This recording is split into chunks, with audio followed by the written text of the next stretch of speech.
Confrontation yarn? Hinamon ni Palace Press Officer Undersecretary Claire Castro si Vice President Sara Duterte sa isang debate. Binatikos din ito si VP Sara at kinumpara pa sa nagdaang bise. Anytime, basta hamunin niya ako, okay lang sa atin. Up for a debate si Palace Press Officer Claire Castro laban kay Vice President Sara Duterte ayon sa kanyang personal vlog. Kay VP Sara, mukhang ang hindi lalaban dito kay kay Lovely. Sa akin pa kaya. Anytime, basta hamunin niya ako, okay lang sa atin. Walang problema. Diba? Usap kami. Anong plano mo sa pagiging presidente mo? At tatanungin ko siya, bakit ka laging fake news? Ganon. Binitawan ito ni Yuse Castro sa gitna ng pahayag ng political commentator na si Lovely Granada na ayaw niya makipagdebate sa Duterte supporters dahil ang bise lang ang gusto niyang harapin.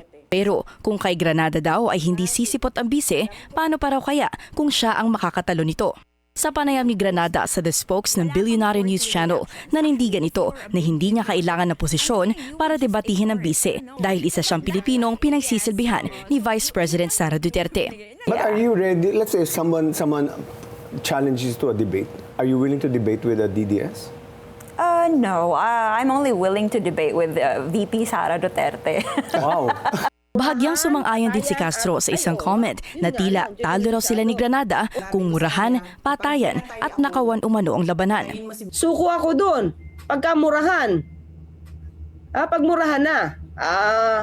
Mukhang wala ring laban si Lovely sa murahan.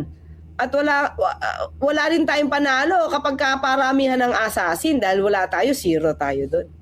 Sinusugan din ni Castro ang pahayag ng Malacanang sa hindi pagtulong ng bise sa gobyerno sa kabila ng lahat ng umano'y nalalaman nito mula sa pagpapababa ng presyo ng bigas hanggang sa preparasyon sa epekto ng gyera sa Iran.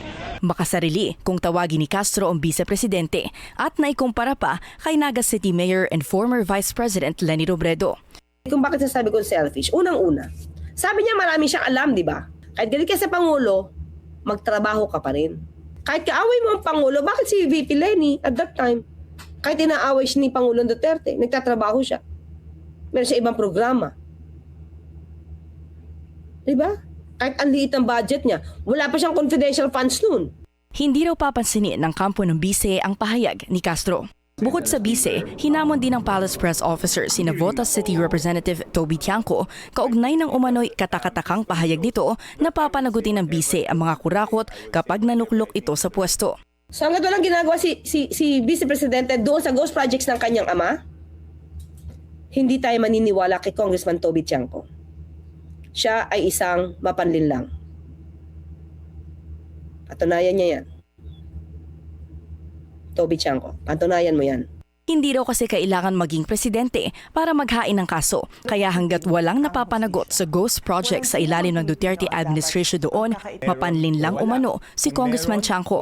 Sagot naman ni Tiangco sa BNC, tila kalaban ang turing ni Castro sa mga taong iba ang opinyon at kaya nga raw inihain niya ang resolusyong humihiling ng expedited impeachment resolution ay para matumbok na ang investigasyon laban sa bise. Ang krisis ng sumisirit na petrolyo raw ang importante kay Tiangco at hindi ang usaping politika. Pero paninindigan nito, hindi siya DDS.